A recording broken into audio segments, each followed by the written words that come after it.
இது ஃபர்ஸ்ட் மலேசியாவின் செய்திகள் உங்களுக்காக.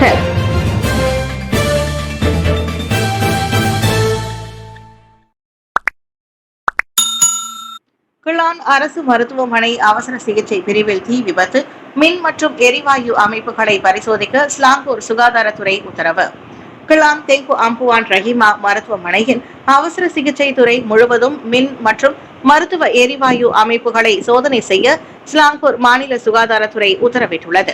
நேற்று கிளான் அரசு மருத்துவமனை அவசர சிகிச்சை பிரிவில் ஏற்பட்ட ஒரு சிறிய தீ விபத்தை தொடர்ந்து மாநில சுகாதார அமைச்சு இம்முடிவை எடுத்துள்ளது.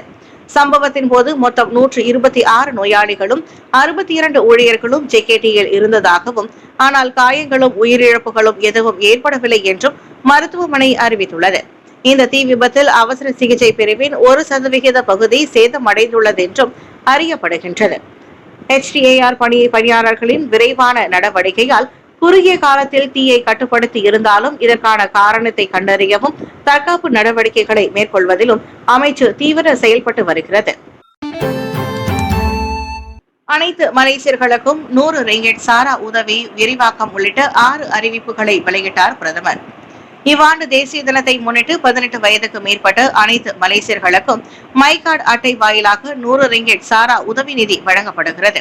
அதே சமயம் மலேசிய தினத்தை ஒட்டி செப்டம்பர் 15ஆம் தேதி கூடுதல் பொது விடுமுறை அறிவிக்கப்பட்டுள்ளது. இன்று காலை தொலைக்காட்சி வாயிலாக நாட்டு மக்களுக்கு பிரதமர் ஸ்ரீ அன்வார் இப்ராஹிம் அறிவித்த நற்செய்திகளில் இவை குறிப்பிடத்தக்கவையாகும்.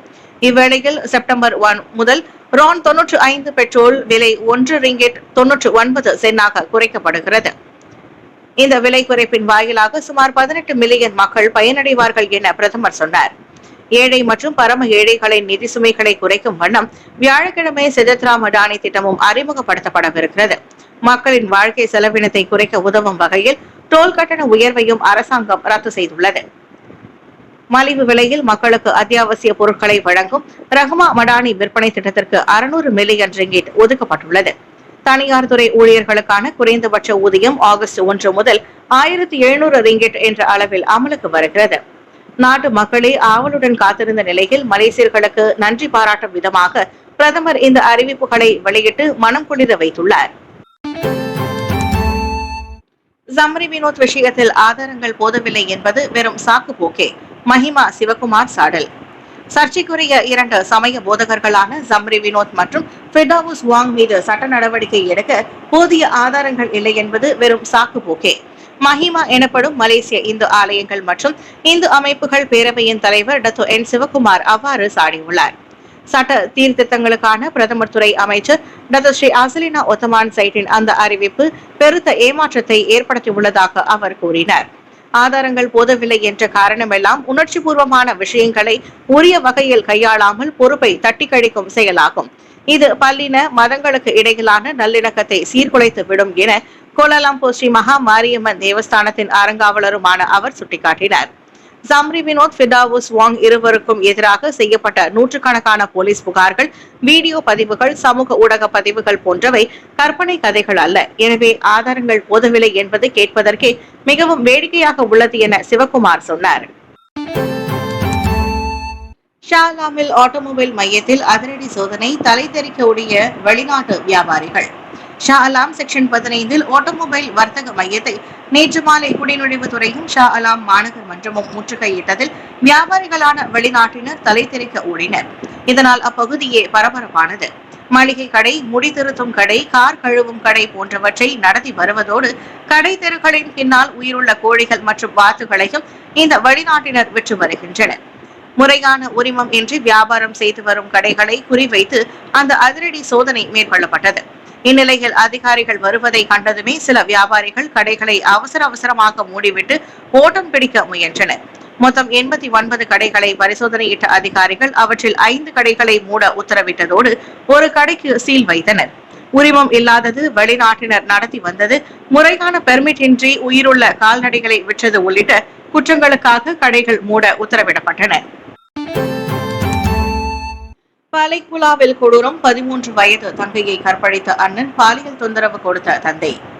பினாங்கு பாலைக்குலாவில் 2 ஆண்டுகளாக சொந்த மகளையே பாலியல் தொந்தரவுக்கு ஆளாக்கி வந்த சந்தேகத்தில் 52 வயது தந்தை கைதாகியுள்ளார்.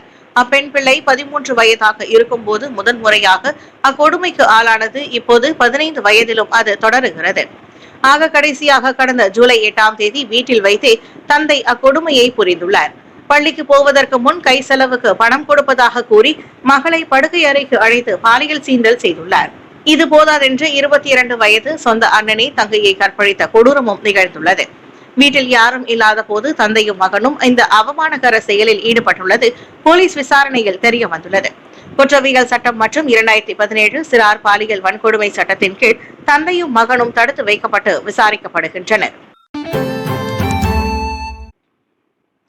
வரி வருமானத்தில் 25% தொகையை ஜொஹூரிடமே திருப்பி தாருங்கள். மத்திய அரசுக்கு TMJ கோரிக்கை. ஜொஹூரின் வருமான வரி வருவாயில் 25 விழுக்காட்டை அம்மாநிலத்திடமே திருப்பி தருமாறு ஜொஹூர் இடைக்கால சுல்தான் துங்கு மகோதா துங்கு இஸ்மாயில் மத்திய அரசை வலியுறுத்தியுள்ளார். அடுத்த மாதம் செயல்பட தொடங்க திட்டமிடப்பட்டிருந்த பாசிர்குடாங் மருத்துவமனையின் திறப்பு தாமதமாகியுள்ளது. அவரை அப்படி கேட்க வைத்துள்ளது. இவ்வாண்டு ஆகஸ்ட் முதல் கட்டம் கட்டமாக செயல்பட தொடங்கவிருந்த பாசிர்குடாங் மருத்துவமனையின் திறப்பு தற்போது அடுத்த ஆண்டு ஜனவரிக்கு ஒத்திவைக்கப்பட்டுள்ளதால் தாம் ஏமாற்றம் அடைந்திருப்பதாக பேஸ்புக் பதிவில் TMJ சொன்னார். இது தவிர சுல்தான் இஸ்கந்தார் கட்டிடம் மற்றும் சுல்தான் அபுபக்கர் வளாகத்தில் ஆட்டோகேட் தானியங்கி முறையில் ஏற்பட்டுள்ள கோளாறு, வெள்ள தடுப்பு திட்டங்களில் காணப்படும் தாமதங்கள் மற்றும் பல்வேறு உள்கட்டமைப்பு வசதிகளை உட்படுத்திய சிக்கல்கள் உள்ளிட்ட அண்மைய சம்பவங்களை துங்கு இஸ்மாயில் சுட்டிக்காட்டினார். ஜொஹூர் மாநிலத்திற்கு அதிக நிதி சுயாட்சி தேவைப்படுவதற்கு இவை முக்கிய காரணங்களாக உள்ளதாக அவர் சொன்னார். வானத்தில் பறந்து கொண்டிருந்த விமானத்தில் சண்டை. கோலாலம்பூர் செங்டு ஏர் ஏசியா விமானத்தில் பயணிகளுக்கிடையே கைகலப்பு. கோலாலம்பூரிலிருந்து சீனா செங்டுவிற்கு பயணம் மேற்கொண்டிருந்த ஏர் ஏசியா விமானத்தில் பயணிகளுக்கிடையே மோதல் ஏற்பட்ட காணொலி வலைதளத்தில் வைரலாகியுள்ளது. கேபின் விளக்குகள் அடைக்கப்பட்ட பிறகும் பெண்கள் குழு ஒன்று சத்தமாக பேசுவதை நிறுத்த மறுத்ததால் அந்த மோதல் ஏற்பட்டுள்ளது என்று தகவல் வெளிவந்துள்ளது. அப்பெண்களின் பின் வரிசையில் அமர்ந்திருந்த ஆண் பயணி ஒருவர் தான் தூங்க வேண்டும் என்பதற்காக அவர்களை மெதுவாக பேச கேட்டுக் கொண்டுள்ளார். பின்பு தகராறு முற்றுப்போய் அவர்களை அந்த ஆடவர் முட்டாள் என்றும் வாயை மூடி என்றும் கூறியதை தொடர்ந்து நிலைமை மேலும் மோசமாகி இருக்கையின் கீழ்ப்புறம் பதுங்கி இருந்த நபரை மீண்டும் மீண்டும் அந்த பெண் குத்துவதை காணொலியில் காண முடிந்தது. பெண் நோயாளியிடம் செல்மிஷம். பட்டும் திருந்தாத மருத்துவர் 4வது முறையாக கைது. பினாங்கில் நோயாளிகளிடம் செல்மிஷம் செய்ததால் ஏற்கனவே 3 முறை கைதாகியும் பட்டும் திருந்தாத மருத்துவர் மீண்டும் போலீசிடம் சிக்கியுள்ளார்.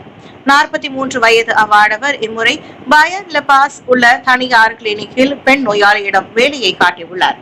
ஜூன் 29ஆம் தேதி காலை 11:40 மணியளவில் தம்மிடம் அம்மருத்துவர் தகாத முறையில் நடந்து கொண்டதாக பாதிக்கப்பட்ட பெண் கடந்த வாரம் போலீசில் புகார் செய்தார். அதில் வயிற்று வலிக்காக கிளினிக் போன இடத்தில் சம்பந்தப்பட்ட ஆண் மருத்துவர் தன்னை சட்டையை கழற்ற சொல்லி மார்பகங்களை தொட்டதாக அப்பெண் புகார் அளித்தார். இதையடுத்து நேற்று முன்தினம் வாக்குமூலம் அளிக்க வந்தபோது அந்நபர் கைதாகி மேல் விசாரணைக்காக இன்று வரை தடுத்து வைக்கப்பட்டார். அவரின் கைபேசியும் பறிமுதல் செய்யப்பட்டது.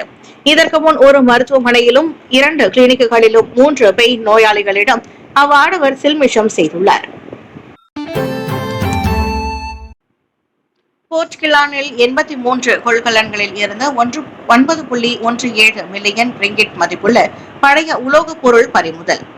போர்ட் கிலான் தீர்வையற்ற மண்டல பகுதியில் மே மற்றும் ஜூன் மாதங்களில் 83 கொள்கலன்களில் இருந்து 9.17 மில்லியன் ரிங்கிட் மதிப்புள்ள 1960 டன் பழைய உலோகங்களை சுங்கத்துறை அதிகாரிகள் பறிமுதல் செய்தனர். சுங்கத்துறையின் அமலாக்க பிரிவு தேசிய இலக்கு மையத்தின் ஒத்துழைப்போடு மேற்கொள்ளப்பட்ட பரிசோதனையின் போது இந்த உலோகங்கள் பறிமுதல் செய்யப்பட்டதாக ஸ்லாங்கூர் சுங்கத்துறை இயக்குநர் முகமது அஷார் அகமது பாரிசி தெரிவித்தார்.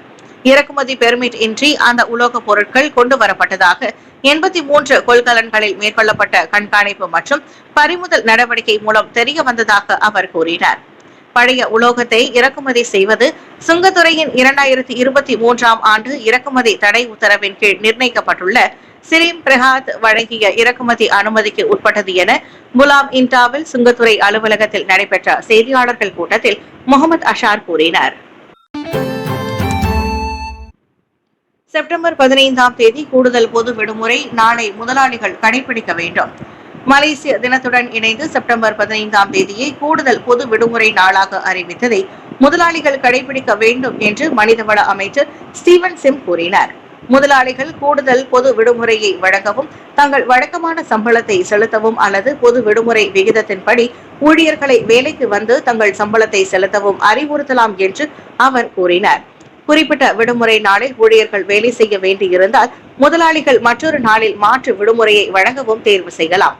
கூடுதல் பொது விடுமுறையை நியாயமாகவும் முறையாகவும் செயல்படுத்துவதை உறுதி செய்வதற்காக மனிதவளத்துறை ஆலோசனை சேவைகளை வழங்கவும், இந்த கூடுதல் பொது விடுமுறையை செயல்படுத்துவது தொடர்பாக முதலாளிகள் மற்றும் ஊழியர்களிடம் இருந்து ஏதேனும் கேள்விகளுக்கு பதிலளிக்கவும் தயாராக உள்ளது என்று ஸ்டீவன் சிம் இன்று வெளியிட்ட அறிக்கையில் தெரிவித்துள்ளார். செப்டம்பர் 15ஆம் தேதி திங்கட்கிழமை மலேசிய தினத்துடன் இணைந்து கூடுதல் பொது விடுமுறையாக அறிவிப்பதாக பிரதமர் டாக்டர் ஸ்ரீ அன்வார் இப்ராஹிம் அறிவித்ததை மனிதவள அமைச்சு வரவேற்பதோடு நாடு முழுவதும் உள்ள பொது மற்றும் தனியார் துறை ஊழியர்களுக்கு ஒரு நல்ல செய்தி என்று அவர் குறிப்பிட்டார்.